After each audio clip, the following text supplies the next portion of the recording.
இப்ப நபிகள் நாயகம் ஸல்லல்லாஹு அலைஹி வஸல்லம் அவங்க சொல்றாங்க, இந்த ஹதீஸ் திருமீதியில இடம்பெறுது, யாரெல்லாம் அல்லாஹ் குற்றம் பிடிக்க மாட்டான், அவங்க செஞ்ச பாவத்திற்காக வேண்டி யாரெல்லாம் அல்லாஹ் குற்றம் பிடிக்க மாட்டான் அப்படின்னு சொன்னா, அல்லாஹுவை அஞ்சி பேணுதலை கடைபிடித்து வாழக்கூடியவரை அல்லாஹ் குற்றம் பிடிக்க மாட்டான். அவரு தௌபா செஞ்சாருன்னா அவருடைய பாவத்தை அல்லாஹ் மன்னிச்சு என்ன செஞ்சிருவான், அவருக்கு மன்னிப்பா வழங்கிடுவான்.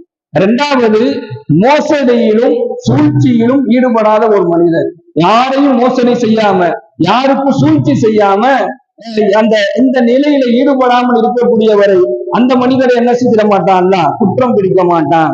மூணாவது, தன்னுடைய வியாபாரத்துல கொடுக்கல் வாங்கலில மக்களிடத்தில் நன்னடத்தையை மேற்கொண்ட ஒரு நல்ல ஒரு வியாபாரி, இவர் என்ன செஞ்சிட மாட்டான், அவர் செஞ்ச பாவத்திற்காக வேண்டி அல்லாஹ் குற்றம் பிடிக்க மாட்டான், அவருடைய தௌபாவை அல்லாஹ் ஏற்றுக்கொள்கின்றான்.